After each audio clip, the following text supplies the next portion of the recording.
ตุ้มพวกแล้วเราจะเริ่มขึ้นขั้นตอนแจ้งเราไปเอาเชิญเอาให้เชิญนะนายกมาทำ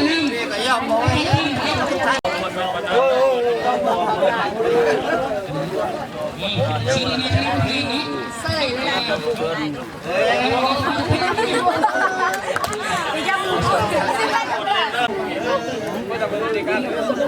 เอาเชิญ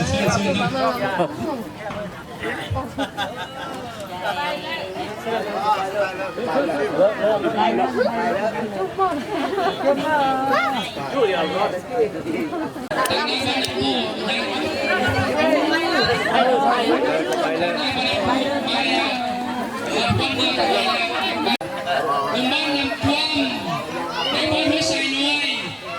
เชิญนะคุณประจำบ้านเลยในบ้านนำปู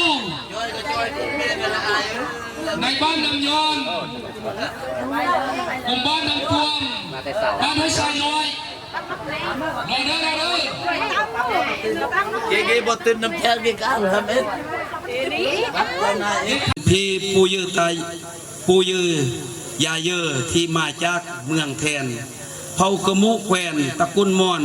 ที่มีความกล้าหาญเสียสละชีวิตเพื่อมวลมนุษย์ปัจจุบันเวลากินเขาต้องเอาอาหารให้เพิ่นกินก่อนแล้วพวกเขาจึงกินตามหลังจึงถือว่าพวกเขาได้เฮ็ดหน้าที่เคารพผู้หลักผู้ใหญ่ที่เกิดก่อนทาง5กะเกียมและนำพาทางข้างที่เกิดขึ้นในบ้านซึ่งวันต่อการนำพาของพรรครัฐบ้านเวียงงานพักภายในบ้านมีหน่วยพัก1 หน่วยที่ขึ้นครับคณะพักหาทานกลุ่ม16ทับเจ้ามหสารผู้สอบลงวันที่8 เดือนก่อนส่งนามกรรมการแพงในข้าพักเมืองเจ้าเมืองมหาสารที่เขาบอกถึงสู้เย็นสู้อำนาจการปกครองบ้านได้เอาใจใส่สุขุมเอียนพ้นเพียงเชื่อมั่นต่อการนำของพรรคและอย่างถูกต้องซึ่งแสดงออกถึง20 เฮกตาร์เนื้อที่ปลูกหมากโม7ให้หมุนเวียน170เรือนทาวร97 หลังเรือนเครื่องทาวร6 บาทมีเงินรวมทั้งหมดนี่ทว่า60ระหว่างบ้านต่อบ้านได้6 ครั้งโม153 โตประเภทจัดเลี้ยงประเภทจัดปีกการเคลื่อนเย็นยามงานบุญต่างๆ11 ครั้งได้เคลื่อนไหวปฏิบัติเวียดงานอยู่ภายในบ้านกวดกาคนเข้าออก3 กระบอกซ่อมเวียดงานปกสระหว่างครอบครัวต่อครอบครัวยังข้าง5 เรื่องพอจอด้านเวียดงานไม่ทำนำซ้ำเรียนประตูเรียนประธานบ้านเนาะเรียนเลยเพื่อนเด้อ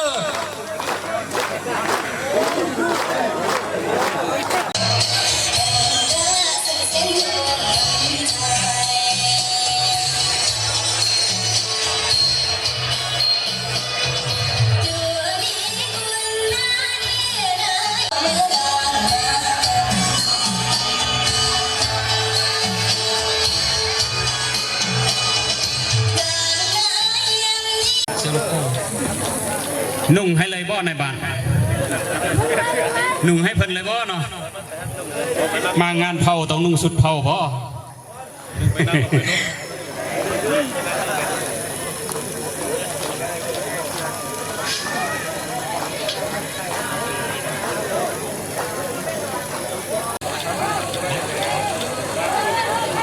ยังทานสวัสดิ์พิมพ์พระจันทร์หน่อยยังบ่เห็น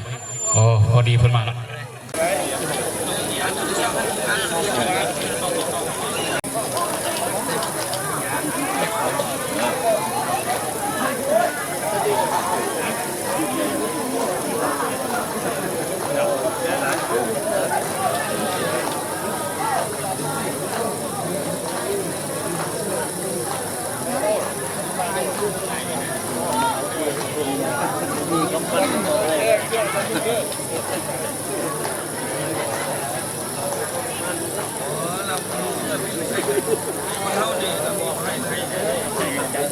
สู่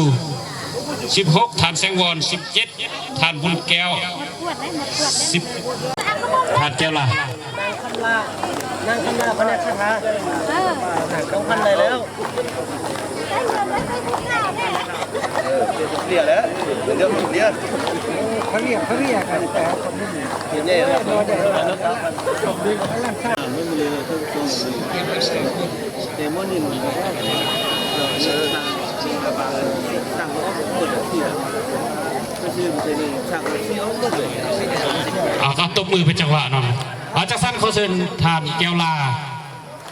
เนาะแล้วก็ทานทองพันเนาะเขาเชิญดูเศร้าทานนำกัน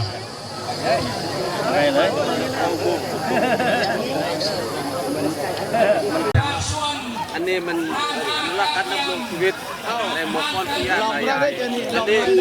เพราะว่านาจะเป็นของหมูกินข้าวเนาะอยู่ตะเปาะรู้นะเอานำใส่เลยเนาะไล่หมูไล่ปลาไล่ที่เหมือนเลยอันนี้เขาเรียกไล่หมูปลาอันนี้อะไรมันข้าวหมูปลานี่นะไล่หมูปลานี่เข้านี่อันนี้ลั่นทึกมันลั่นเลยลั่นทึกหมูอันนี้ก็มันแค่นู่เด็บอันนี้ก็มันพูดแล้วก็รู้ทำเราเอวเนาะเอวนี่มันรู้กันอันนี้มันตอร์อันนี้ก็มันตอร์เอวกระบอกกันเนี่ยอันนี้ใส่ตัวหอกเลยสยอยเอวสยอยนี่มีคนลงยอดรู้มันเล่นต่อยนี่กำลังกำไรนี่แหละมาเลี้ยงนี่นั่นนี่เอาดอเลยเป็นก้อน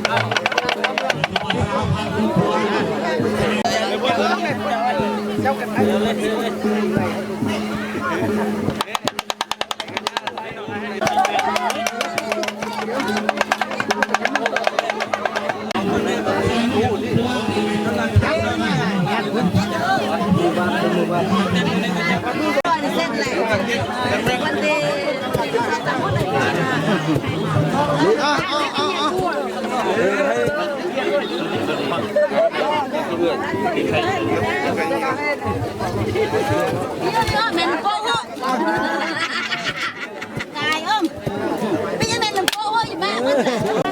มีบาทดีละจ้าเด้บนเมียข้างเลนบอกว่าตั้งคนยังต้องพูดทุกวันจะสิ้นหรอกพวกเรามันจะเฮ้ยคนเลี้ยนี่มันเลี้ยเอาอย่ารอดหมดก็เฮ็ดทราบไหมทราบเพื่อนเราคือกันทำคุณก็ได้เลยโอ้ยคุณเพื่อนมันต้องนอนเลย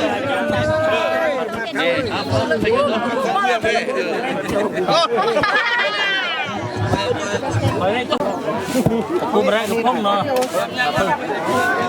เป็นทีเลยปิ้งก้าเจ้าให้ไปพอดีเจ้าอ่ะ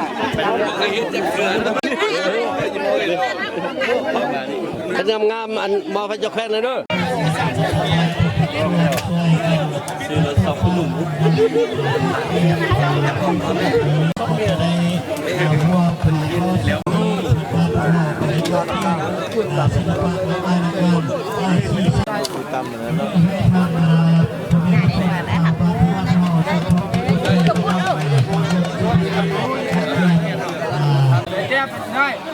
จะไปทันทีเลยทำไมข้างเราเตะอันขั้นเงินเจ้าวิเตอร์วิมาตลอดห้อยกระตงมาเอียบจงมากระตงเปื่อยบางเจียงเสื่องมาเรียกกิ๊กยองอเรียตรงขอขับรถขับโลกอันตลอดปลอดภัยไปหอด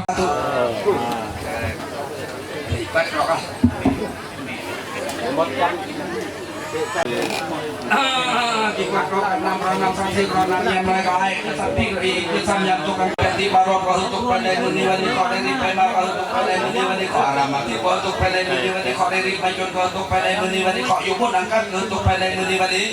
ขอหัวควายตัวกาก็จบไปในมือนี้วันนี้ขอคนเจ้าปากคู่ก็จบไปในมือนี้วันนี้ไปในเส้น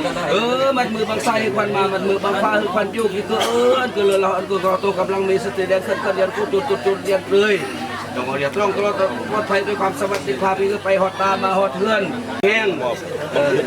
เกิดหักตะกี้ตำแหน่งคือเบอร์นายกกูละ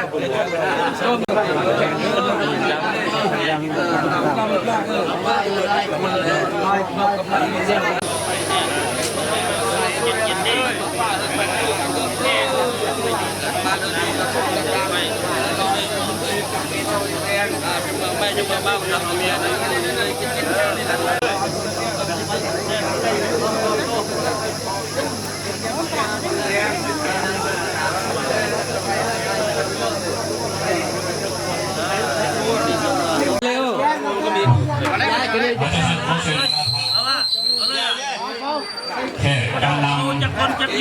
แผงของเมืองที่เขาสามัคคีเ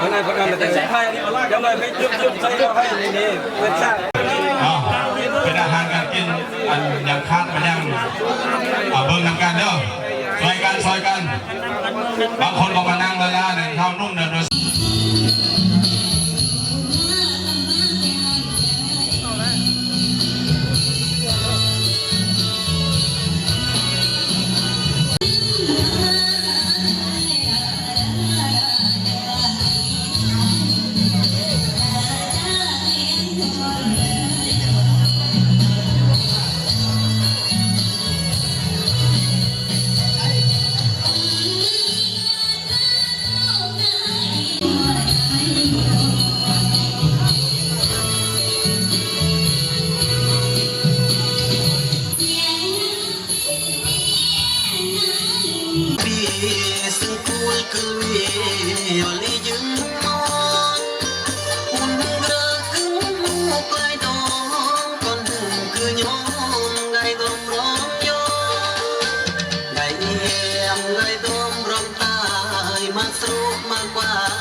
บัดนี้แฮมครอมานเขาตายคนรักมังไม่แยกจากจูหนึ่งข่าวย่องมาแยกเด้อเจอปริเมืองพวนดาเสียงควงกุ้งตายมวนแฮมกายฮึบกุ้งกลางตายน้องเราพร้อมนางที่อรสางยาตรมปูตายคนกลายง ตายมุนแห้งกายมากล้นเถาะตายน้องเราที่ก่อลึงล้อแหมที่เปิดแปมกระดองกลางแหมนางที่อำนองเปลี่ยนเหินเยือมก็ตายไก่ก้มเหินเยือมยามบาปเปิดเสื่อมแหมจีสีลอยยามบาปเปิดเสื่อมแหมจีสีลอย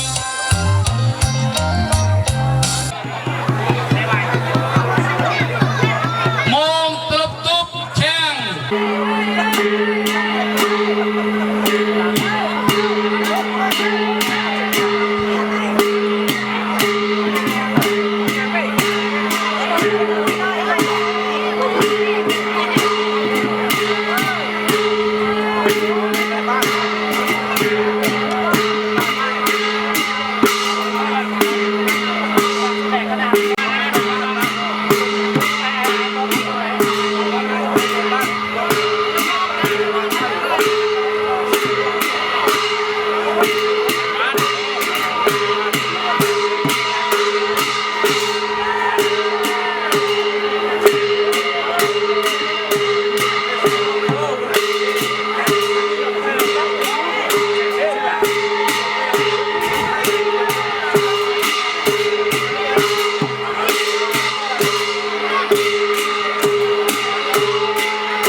รอบเขาไปเหยื่อพวกปอก็แนมปอเป็นผู้จะซื้อทอดอีนี่แหละสปังสมอยอีเท่าอีแก้ปอซื้อทอดอีแหละ